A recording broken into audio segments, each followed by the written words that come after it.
You're here, which means that you've found Spirit Crumbs, leading you to your inner light worker.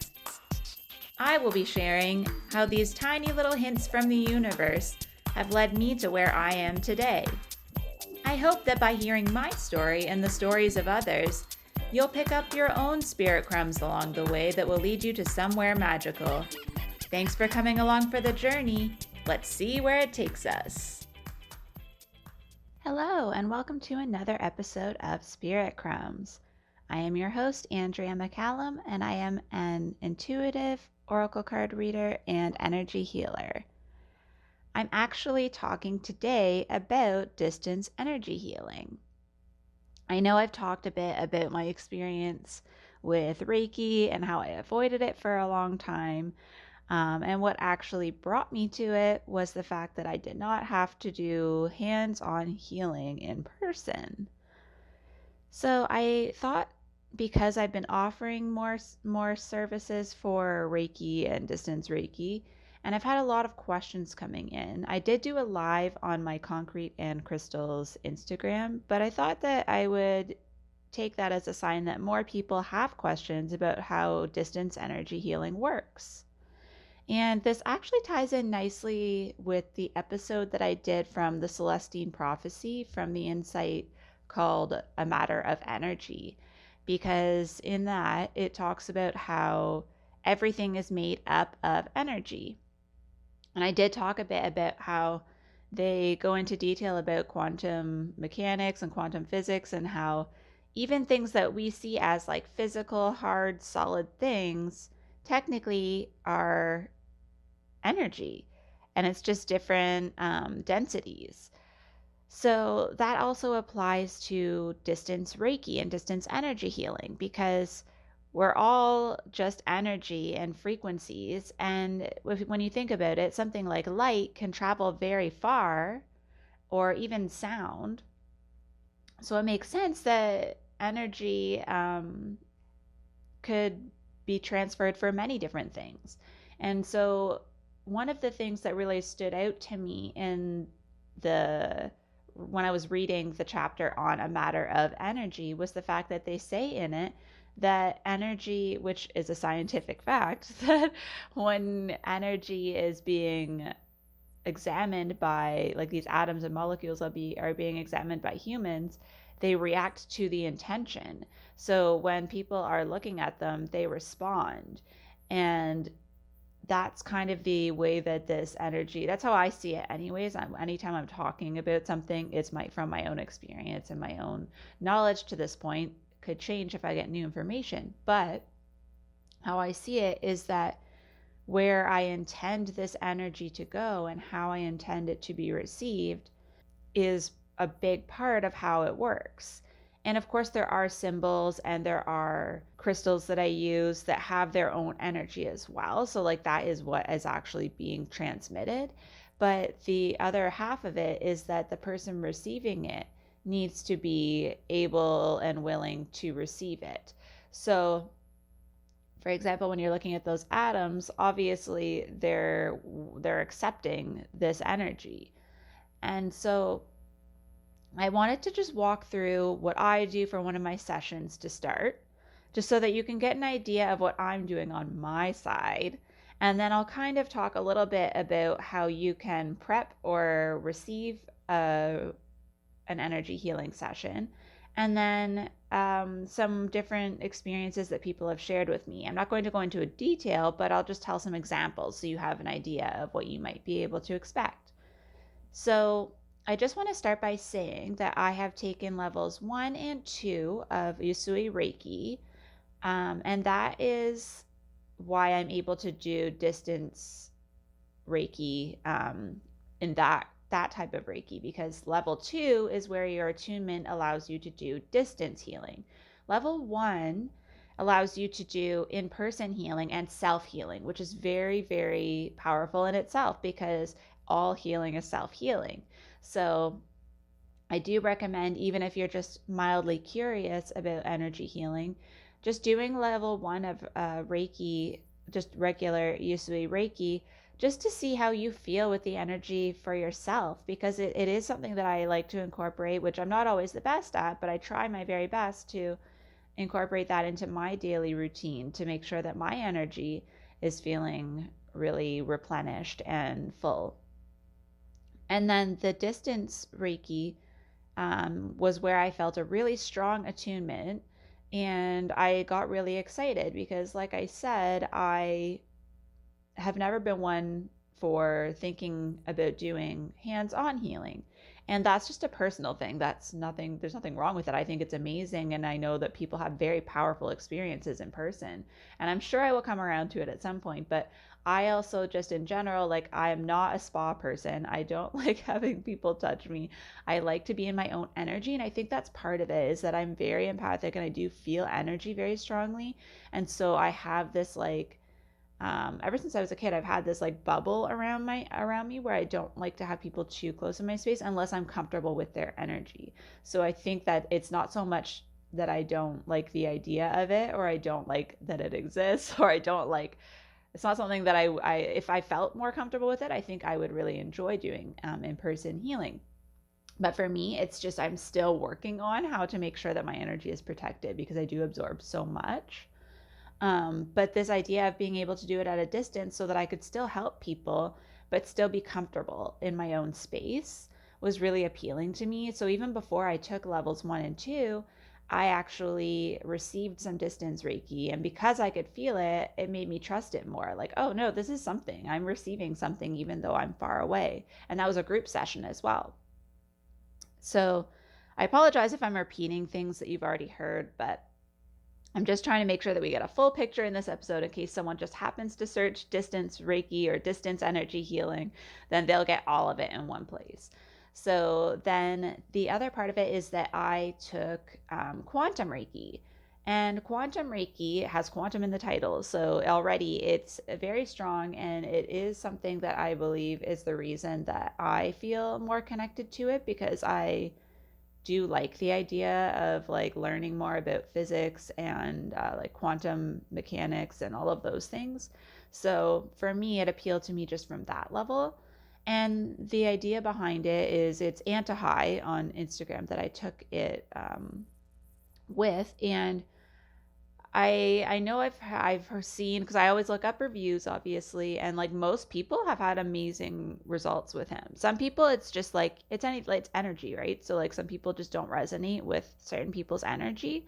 But I have to say, which I've had a few people ask me about the quantum Reiki, and I am really glad that I took Usui Reiki first. The idea behind quantum Reiki is that you don't need any other Reiki first, because quantum Reiki holds all of the other types of Reiki within it. And so it is very powerful. However, like I said, I do think that for me, learning the basics and getting a handle on the symbols that go along with the Usui Reiki, and learning like on my own, kind of looking up different hand positions and things, I think that helped me because it allowed me to still structure the sessions. I still structure my sessions as if they are like Usui Reiki when I do them, because I still do like a hands-on kind of setup, but just with like a picture or like a sheet that has like the chakras on it. But I just feel like I got a lot out of the quantum Reiki because I had already done the other two, because I felt like I was glad that I was able to make sure that I wanted to be doing the distance healing before I did quantum, because it is more powerful. And I feel like if I had started with that, I would have been very excited, but I think I would have been a little bit lost as to like how to structure sections and how to feel like I was actually connecting with myself and with the energy. But that's just me. Again, all of this is just my own experience, but it's just what I'm able to share. So in that Reiki, I did the first levels, and then I did the master, and then I did the grand master. So at some point, I probably will be teaching quantum Reiki or some form of it. But I really am trying to immerse myself in it because, of course, As I'm sure you've heard by this point, I am finishing a 4-year degree. And so I haven't had a whole lot of time to just absolutely immerse myself in anything other than my studio art. So I am looking forward to having some time in the very near future after the group intuition workshop that I'm doing. After that, I'm going to take some time and really immerse myself in my Reiki studies again. But okay, like I promised, here we go. I'm going to walk you through my process when I do a session. So, what I do first is I sit at the same spot every time at my desk here where I'm sitting now, where I have my crystals and my cards. And I light a candle to start to symbolize to my guides and everyone I'm calling in that I am ready for the session. And I have the picture or the sheet or the object that I'm using as the surrogate for the people experiencing the session. And then what I do is I start my recorder, because I do voice record myself now to make sure that I can accurately validate people's experiences. Then I say a little prayer. So I say an intention prayer, just calling in my guides and angels and archangels and ascended masters and ancestors, whoever I want to call in. And then the same for whoever I'm doing the session for, all of their spirit team. And then I just say that I am doing this for the highest good of all. And then to start the session, what I do is I take a selenite wand and I clear the people that are receiving it as well as myself. And then I usually choose some sort of stone or like crystal to start with. And it depends on the session. So, again, I can't be completely accurate with this because it is different every time depending on the energy I'm feeling for whether it's an individual or a group. That also changes it, because some people may have a very particular chakra that I feel needs to be worked on first. But my general plan is usually to make sure that the chakras are balanced, and then I'll go back into whatever areas felt like they needed more work. And so this is by using a combination of Reiki symbols and crystals. And I leave them on with the intention that they're working for as long as I feel they need to. So sometimes it's only a few minutes, sometimes it's maybe even less than a minute, depending on what it is. But if I know it's going to be working for a while, that's where I will close my eyes, check in with my own energy, and see if I can feel on my body an area that I need to work on next. And then sometimes while I'm doing that, I can use my body as a pendulum to find out if there's another energy with me. And so, like, if my body rocks side to side, then I'm just in my own energy, and that's also a no. But if I'm moving front and back, that's a yes, and that means that something else or someone else is trying to connect with me. Often it's my energy guide Kaya, which is a white buck, a deer, that I feel like I got a lot of energy from in a meditation that I did once, and he's just kind of stuck around. But yeah, then I'll check back in, and if I did feel anything on a certain chakra, I will work on that next. And I follow that kind of rhythm throughout the whole session until it's about 5 minutes before the session's going to end. And then I will start to remove crystals that I feel like have done their job away from the chakras that I feel are balanced. I might add in a couple really quickly just to balance anything that feels uneven. But most of the time, for that last 5 minutes, I'm still applying symbols that are more calming or subtle, because I do use some more intense ones sometimes for people. And then I'll start to clear away the crystals, clear away the symbols as we go along. I'll sit for a moment, just feel if there's any last area that needs a bit of love. And then I'll usually add another just really calming symbol. Leave that until about a minute till the end. Then I remove that. I use selenite again to make sure that we are clearing away anything else that might be residual. And then I repeat the prayer in the opposite, saying a thank you prayer to everyone who came to help with the session. And then when I finish that, I blow out the candle and then stop my recording. And when I blow out the candle, that specific part seems to really resonate with people where they actually feel it. Because I've had a few people say that they just snap and open their eyes at that time.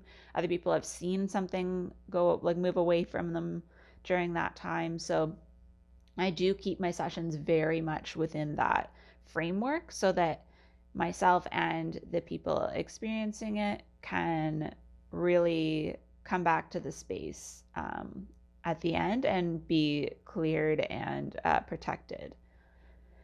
And so when I do that, I feel like that also allows for people to follow the energy very easily and find what they are absorbing and what they are experiencing um, flows in a certain way.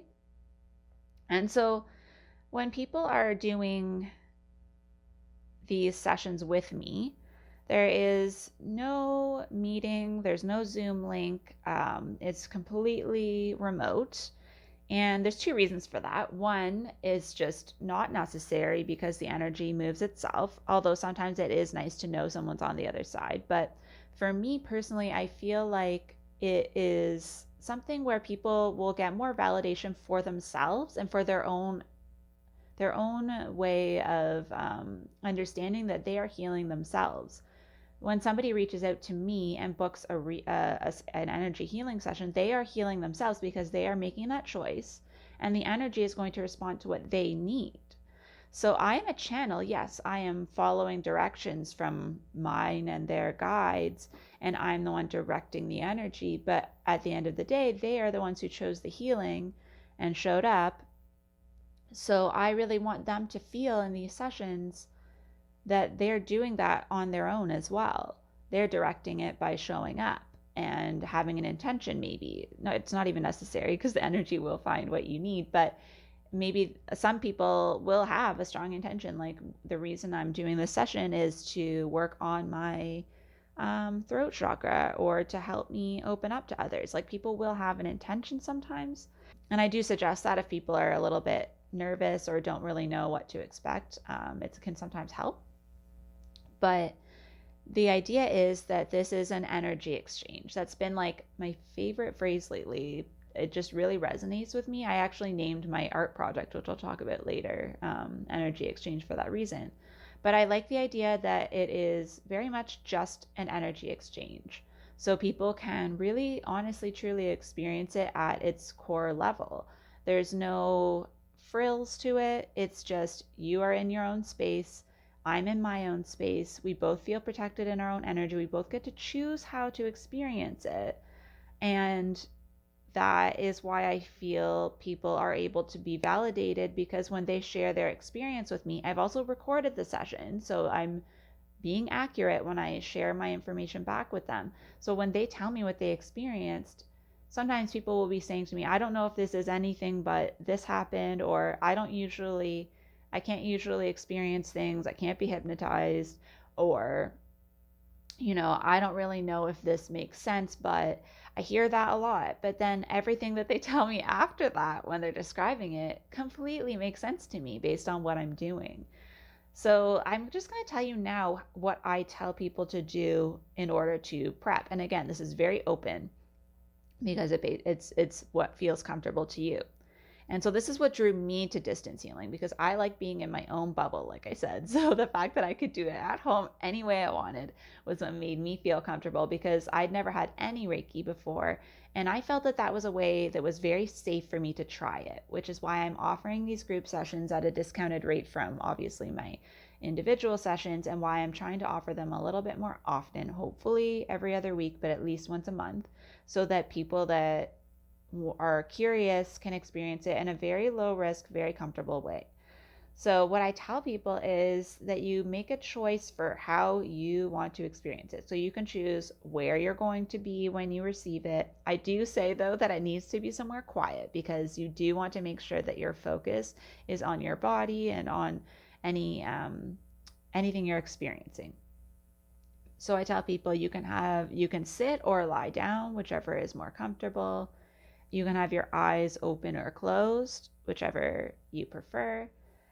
And then I do say, though, one consistent thing is to either have a voice recorder or a journal out.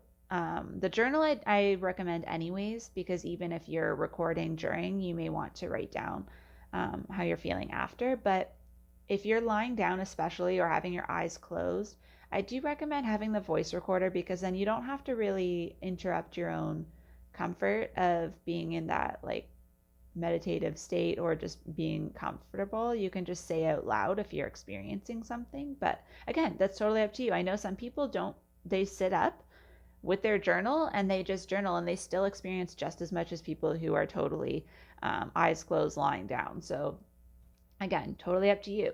I know for myself, a few times when I have received distance Reiki, I've put on a guided meditation and had like crystals on my chakras, and I've still experienced quite a bit too. So again, it's literally whatever you want. And I do say, like, you can set the tone for yourself if you're maybe like me and living in an apartment building and you know that there might be some noises around you. You can put on music and have either a candle or some crystals. Essential oils are great, or different scents that comfort you. Any of those things, any combination. It's just however you imagine yourself being the most comfortable. And then in terms of what to expect, what people have experienced during these readings, these sessions, is it's often very similar if it's a group session, what is seen and the colors that come up. But again, people are different. Sometimes people have experienced things kind of almost backwards to others. So it's really interesting what your own energy field needs.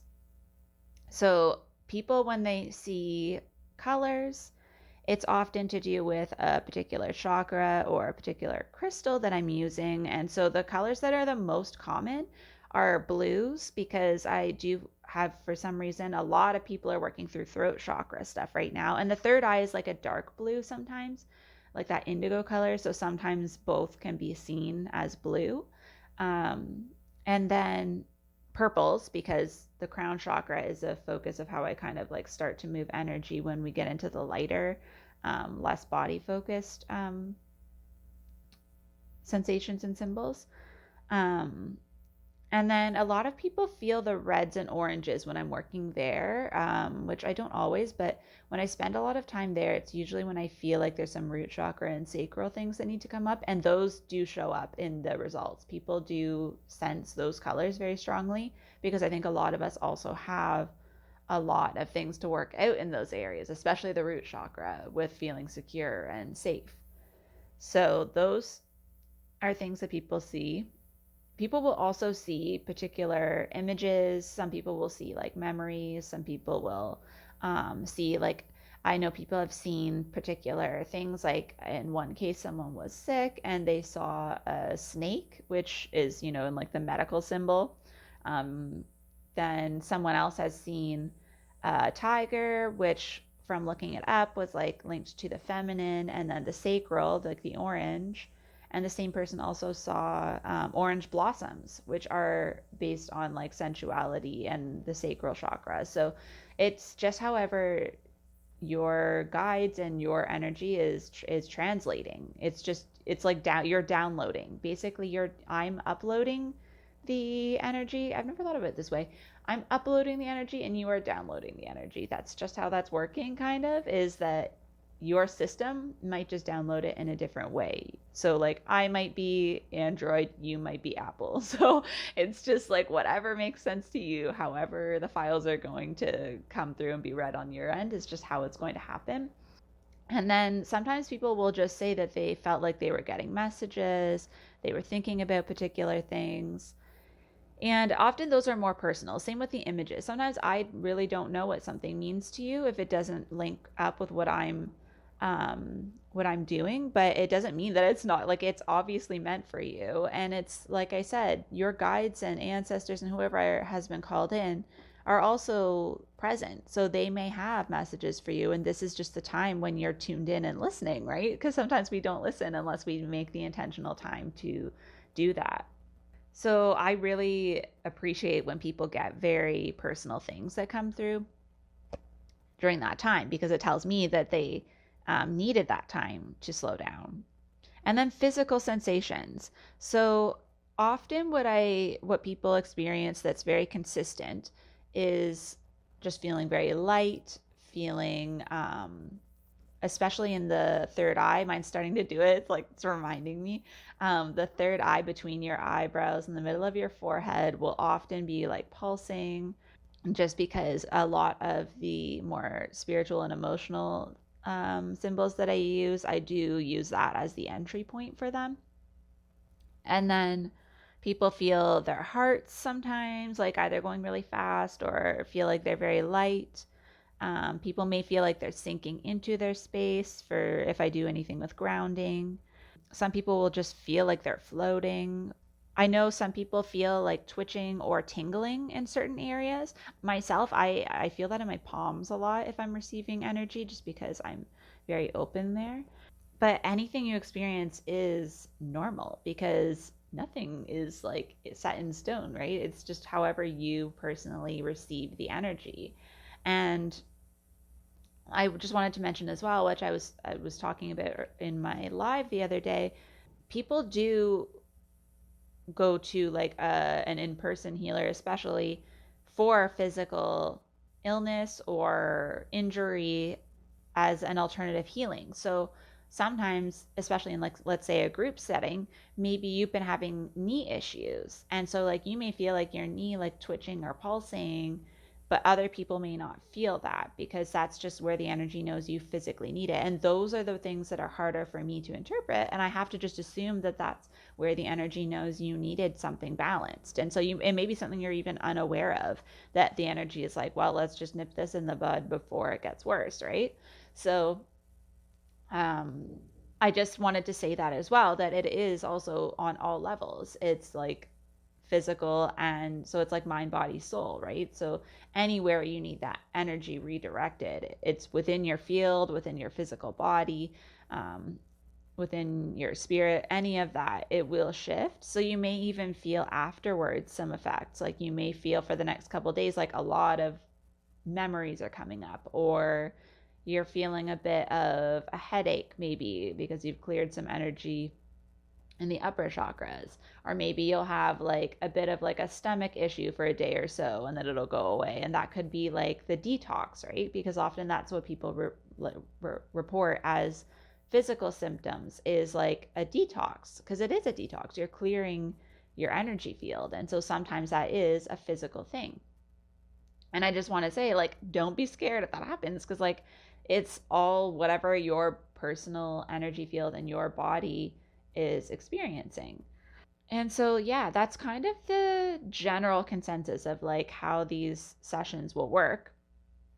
And then the other part of it is that I wanted to talk about is just what I've been doing with those results. So when people share them with me, of course, with their permission and anonymously, I've been doing an art project called Energy Exchange, where I do a dry point print. So I'm in printmaking as one of my mediums that I do at school. And I do a dry point print of the chakras, and then I use watercolor to kind of represent wherever I overlapped with the other person. So either if they saw something really interesting, or if I can match up what the colors are that they were seeing and put them around the chakras where they were seeing them, I make an image of that, and then I'm showing them at a couple exhibitions, and I'll probably just continue making them because I really find that it's a way to kind of visually represent what people are experiencing, and I really find them interesting and fun to do. And I just want to mention, just on that note, I just kind of got a mental image of myself, because I don't see a whole lot when I have these sessions. I feel and just sense things more. So I'm talking about colors and images and all this, but it's totally normal if you don't see that, because I don't. Colors sometimes I can sense once in a while, but I am not super clairvoyant. That's something I'm working on.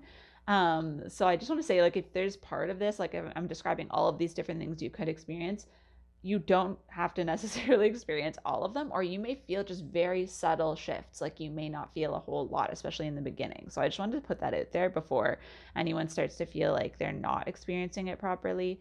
Because myself, like, it's very subtle if I feel something, but it is more in like feeling and sensing more so than seeing things. Just wanted to say that. But yeah, so if you're interested, if you do one of the quantum Reiki and crystal healing sessions that I offer, you're more than welcome to share your results with me. And you don't have to have contribute to this project, but just in general, if you want to know what it might have corresponded to, I can definitely still try to help you out to determine what caused those particular images or sensations. And I am doing another group session on March 31st. This is 2021, in case someone finds this later, at 9 p.m. Eastern Time. The link is in my bio. So in my bio in Spirit Crumbs, it's the same link tree as my concrete and crystals. So you'll find it there. And you can also sign up for your own personal session if you have something that you really want to work through that you want to make sure is addressed. And then I also am doing a group intuitive development workshop called Guide to Your Inner Light Worker, where I'm introducing a whole bunch of different modalities, about 9 of them, over a 3-day period from April 16th to 18th. And that will be taking place on Zoom. And the way I've structured it is that it's on Teachable as a course just so that we can get everybody signed up. But what will happen is the payment plan is another different type of energy exchange that I'm trying out, where the base price is $55 Canadian. And that's for 3 days of 3-hour Zooms where we're going to be trying different modalities. And then there's different levels above that. So even with the $55 one, you can also do 5 monthly payments of $11 if you don't have the $55. And then it goes up from there. And so at every level above that, I've added a bonus reading. And then the top two tiers also have one-to-one coaching calls if there's like a particular modality that you really want to dig into more. Or just in general, if you just want to talk through what you're going through, and I can try to help you find the right resources that might make sense for you, or like suggest books or different mentors in the areas that I'm not as strong in. So it's really just up to you what energy exchange makes sense for you if you're interested in that. And again, for any of this, you can always send me a message. But I really appreciate you taking the time to listen to this episode on distance energy healing. And I hope to see you in the next episode. Thank you so much for joining me on another episode of Spirit Crumbs. You can find me on Instagram for this podcast at Spirit Crumbs, or you can also find me at Concrete and Crystals for my own spiritual offerings and more tidbits about my own journey. Thank you for listening, and we'll see you in the next episode.